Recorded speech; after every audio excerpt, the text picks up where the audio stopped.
مدن تلي حلدبان ياسين فري فالكاغان في لهيناي فالكاغان في لهيناي فرانكوسي سادالي هيناي فالكاغان في لهيناي فالكاغان في لهيناي فرحت كوسو داو فري magaalada muqdisho ee caasimada Soomaaliya ayaa maanta si weyn loogu soo dhaweeyay xildhibaan Yaasiin Fari oo kamid ah xildhibaanada cusub ee golaha shacabka Soomaaliya dhawaana lagu doortay magaalada Dhuusamareeb ee caasimada Galmudug.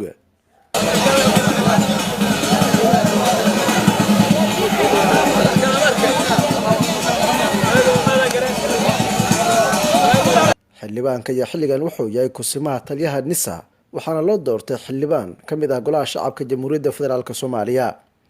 xubna ka tirsan golaha wasiirada xukuumadda federaalka Soomaaliya xildhibaanada labada aqal qaybaha kala duwan ee bulshada ayaa si weyn waxay ugu soo dhaweeyeen garoonka Cadaalada ee Muqdisho waxaa mikrofoonka soo dhaweynta si wadajir ah u qaatay qaar kamid ah odayaasha dhaqanka salaadiinta xildhibaanada ka tirsan golaha shacabka Soomaaliya iyo wasiirro waxaana dhamaantood u hambalyeeyeen xildhibaanka cusub ee lagu soo doortay magaalada Dhuusamareeb ee caasimada Galmudug. dhammaan bulshada reer Muqdisho dhan waxay ku leeyihiin soo dhawow aad loogu riyaaqay guuleysashada guuleysatay ku soo dhawo magaaladaadii aadaan kugu baahanahay waxaan dareemeynaa in wax badan aad ku soo kordhin doontid Soomaaliya oo dhan adigoo ah xildhibaan qaran oo san u ahayn qoys iyo qof aad u tahay dadka Soomaaliyeed oo kan dalka joogay kan dibadda joogaba mar labaad iyo mar saddexaad waxaan ku leenahay hambalyo xildhibaan soo dhawow waxaan maanta waa maalin weyn noo tahay waa maalin farxadeed waa maalin aan soo dhaweynayno nin dhalinyaro oo aqoon-yahana oo noqday xildhibaan golaha shacabka Yaasiin Cabdullaahi Maxamuud waxa uu xaq u leeyahay inuu wax doorto lana doorto ma tihid xildhibaan jufo hoose ma tihid waxaad tahay xildhibaan qaran Allah kugu asturo mas'uuliyadaas culus ee lagu idmaday Soomaaliya oo dhan qeyr awlaadaha dadka dhalinyarada in fursad la siiyo waxa waaye hadda ana kuraasta dambana waxaan rabnaa in dad dhalinyaro hoosaas oo kala lagu soo saaro waa gudoomiyahayn bas ma joogtaa waxaan rabnaa in mataqaana ayadana xildhibaan laga dhigo shaqada waxaan ugu begnay ay hadda hayso dad kale todo mudanayaal ah oo dhalinyarana waa joogan waxaan aad ugu mahadcelaa inta xildhibaanka ka soo dhigtay Yaasiin Cabdullaahi Maxamuud iyo jinfade u garatay inuu xildhibaan u noqdo hadda maanta waxa ka dambeeyay xildhibaan Soomaaliyeed oo noqday hadal ma harin xildhibaan soo dhawow waxaan kugu soo dhaweynaynaa gobolkaagii aad nabadda ka dhigtay waxa weeye gobolka Banaadir waa ku abaal naqeen waa lagu yimid waxaana lagu yimid sida aad dalkan amnigiisa aad ooga shaqaysay waxaan rajaynayaa insha Allah in Ilaahay xilka lagu dhiibay uu kugu garab galo aniga sidii runtii waxay ii sii tahay farxad gooniya waxaan ka soo wada jeednaa maamulka dawlad goboleedka Galmudug adigu waa dhaaftay hadda imtixaanka anaga wali waa ku dambeynaa waan rajaynaynaa insha Allah runtii waan ku faraxsanahay dawlad goboleedka Galmudug madaxweynaha Axmed Cabdi Kaariye Qorqor aad baan uga mahadcelinaynaa inuu noqday maamulkii ama dawlad goboleedkii ugu horeeyay ee bilaabay xildhibaanada golaha shacabka Soomaaliyeed annaguna mahadaan isu celinaynaa wiilkayni soo dhaweynay waxaan mahad gaar ah u celinaynaa boqor Cabdullaahi Geedi oo garab socday haddee horaa loo hadlay cali ganeeyo dhakhtaruna warka waa iiga dambeeya iyo akhyaar kale waxaan leeyahay aniga marooyin jid cusubay fureen haddee alla qadaraaho hadday boqorkii iyo wadeen oo goobjoog isugu ah la soo dhisay dhaqanka qiimihiisii soo celsheen dadnimada qiimaheedii soo celiyeen marka garaadka wuxuu yiri hadba waa la dhaha hadhow anaa oge salku dhigteen marooyin oo boqorkii oo jooga haddaad xildhibaan soo doorateen dhaqankii aad salku dhigteen nin dhiiraanaadna soo dhisteen dhaqankii aad salku dhigteen nin dhiiraanaadna soo dhigiteen Allah ku barakeeyo runtii magaalada Muqdisho inta badan way og yihiin dadka degan howlkarnimadaada dadnimadaada deganaanshaha Muqdisho waxa u sababa aan dhihi karnaa allah subxaana wa tacaala laakiin alaa u sababa deganaanshaha muqdisho inay degan tahay waana kaaga mahad celinaynaa waana ku soo dhawaynaynaa waxaan aad rabaa inaan ugu mahad celiyo xildhibaanada iyo wasiirada federaalka iyo odayaasha dhaqanka iyo haweenka gobolka banaadir ay hogaaminayaan dhallinyaradooda iyo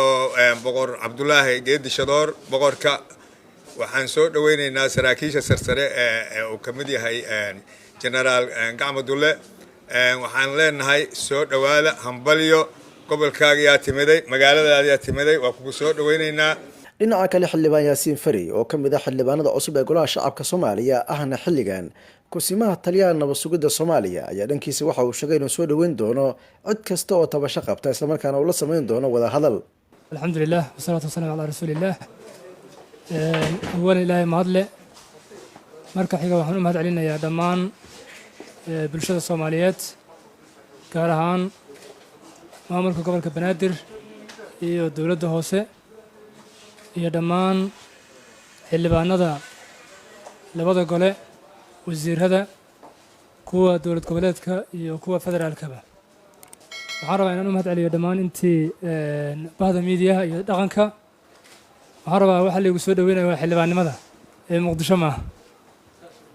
waxaan rabaa marka inaan hadda wixii ka dambeeya waxaan ka shaqayn doonaa oo magaalada muqdisho ee caasimadda iyo guud ahaan Soomaaliya oo dhan gaar ahaan dowlad goboleedka galmudug aan ka soo jeedno waxaan uga shaqayn doonaa si hufan waxaan rabaa marka inaan ka mahad celiyo soo dhaweynta ballaaran oo ay ugu soo dhaweeyeen dhammaan bulshada kala duwan oo cid ka maqan aysan jirin hadday tahay dowladdii federaalka iyo maamulkii gobolka iyo dhaqankii iyo waxaan hilmaamayn miidiyaha waxaan rabaa inaan idinkaga mahad celiyo soo dhaweyn kadib waxaan rabaa in u mahad celiyo si lamida maamul dowlad goboleedka galmudug oo noqday sida la sheegay maamulkii ugu horreeyey ee hirgeliyey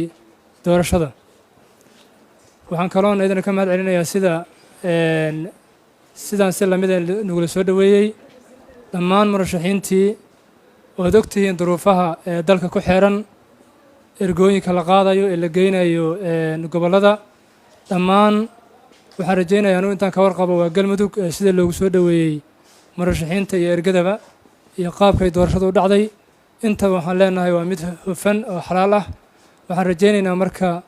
cid allaale ciddii doorashadaas qayb ka noqotay ay ugu horeeyaan murashaxiinta ila socotay meeshaanna aan ku kala dambayno laakiin markii ugu dambeysaan isugu tagnay samareeb haddana annagoo isku faraxsan oo soo kala baxnay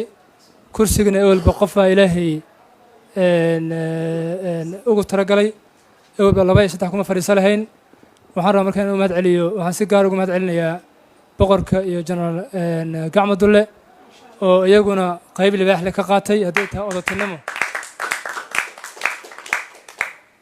marka waxaan leeyahay waa mahadsantihiin 100%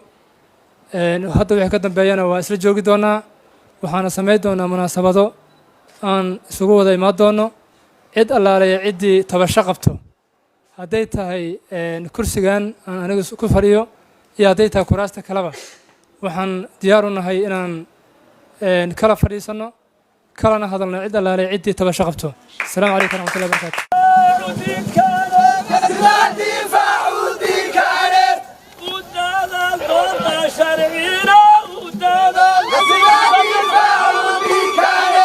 waxaan aad iyo aad u hambalyaynaynaa xildhibaanka cusub xildhibaan yaasiin halyeygii difaaca ee u dallacay golaha shacabka waa amaalmarintou nagu lahay waxaan u mahad celinaynaa madaxda qaranka ee kala duwan ee ka soo qayb gashay oo qiimaha badanoo gobolka banaadir iyo dowladdii sare golaheeri kala duwanay ah mahadaan uga celinaynaa sida qiirada leh uga soo qayb galeen annaguna mahadaan isu celaynaynaa oo wiilkayni soo dhoweynay waxaan mahad gaara u celinaynaa boqor cabdulaahi geedi oo garab socday haddee horaa loo hadlay caliganeyo dhakhtaruhuna warka waa iiga dambeeya iyo akhyaar kale waxaan leeyahay aniga marooyin jid cusubay fureen haddii alla qadaraaho hadday boqorkii iyo wadeen oo goobjoog isugu ah la soo dhisay dhaqanka qiimihiisiyay soo celsheen dadnimada qiimaheediyay soo celiyeen marka garaadka wuxuu yidhi hadba waa la dhaha hadhow anaa oge salkuu dhigteen marooyninoo boqorkiioo jooga haddaad xildhibaan soo doorateen dhaqankii aad saalkuu dhigiteen nin dhiiraanaadna soo dhisteen dhaqankii aad saalkuu dhigiteen nin dhiiraanaadna soo dhigiteen aad iyo aad ayaad u mahadsantihiin waxaan ku soo dhawaynaynaa xildhibaankeenna xildhibaanada guddoomiyihii xildhibaanada iyo abninka la yidhaahdo xildhibaan cali ganey haddee yaasiinna waxaan leenahay hambalyaan leenahay